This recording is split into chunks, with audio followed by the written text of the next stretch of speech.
Hi friends, welcome back to Feed the Sheep podcast. I'm your host, Kelsey Keeling with Balanced Ruminant Grazers. I'm a wife to my soulmate Ryan, mother of 4, daughter of Christ, who is always working to be a Proverbs 31 woman. Join me as I share my passion for hair sheep by taking you along as we work to create a balanced sheep flock of Australian whites in South Central Kansas.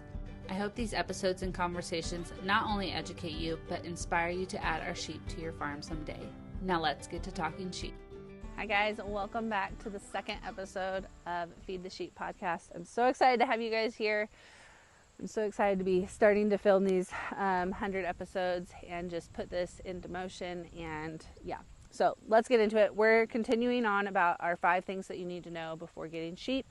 So yesterday we went over know your goals. Today we're going to go over sheep biosecurity. The scripture for this episode is out of Proverbs again.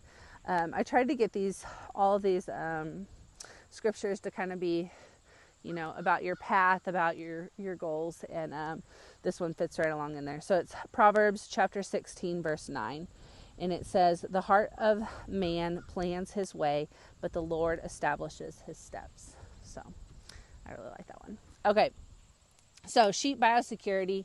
I will definitely be diving into more on sheep biosecurity, like the full range of a couple different diseases that we've run into or I've kind of learned about talking to different sheep producers, and also just on forums I've learned about a couple different ones that we definitely want to stay away from, and ones that we would rather not even consider putting ourselves at risk for having these diseases. But like I said in the last episode, knowing your goals, you're gonna be able to establish how your path is taken. So sheep biosecurity, so we know that we would rather not vaccinate, or we would like to try not to vaccinate for the broad ranges of diseases that sheep can get. Not going too deep, but if you were to look up the different diseases that sheep can get, let me just tell you, as a new sheep producer, like it's going to be okay. You need to not go down the rabbit hole. I have been there many times and been like, oh my goodness, you can get what and this and oh what, and that's how this is transmitted. How do you not? I don't know. There's way too many things that sheep can get, and I feel like cattle are a little different, that they're not as prone to as many, maybe. I don't know, that's just from my experience. But where was I going with that? Knowing your goals of what you want your sheep flock to have with biosecurity down the line is going to determine what you do. So like we would like to try not to vaccinate for as many diseases as possible. Try to keep our sheep low input. Like I said, we'll have to go into it more on another episode. But just like the cascading effect that you get from one disease, and making sure that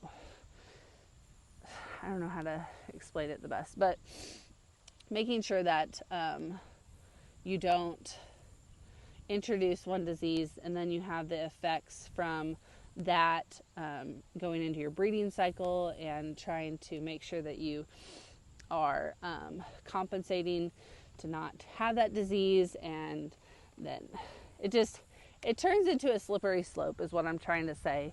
And so we have chosen to do genetics, like make sure that our genetics are right, and then keep a very closed flock and make sure that we aren't bringing genetics in from all over, that we're picking out selected breeders to start our sheep flock with, and try to minimize our risk of biosecurity that way. But like I said, we'll have to dive in more on like testing and different diseases that we've come across in our short time with sheep, and I don't know, give you guys a little bit more of a rundown with that. But those will be coming up in a future episode. So to round this episode out, just be thinking of your biosecurity plan when you are establishing your goals with sheep, or you're thinking about putting sheep on your farm, because you need to know that before you bring them on the farm. Let me tell you, I've learned the hard way. You got to know what you're okay with and where you're getting your sheep. Otherwise, it can turn into bad things.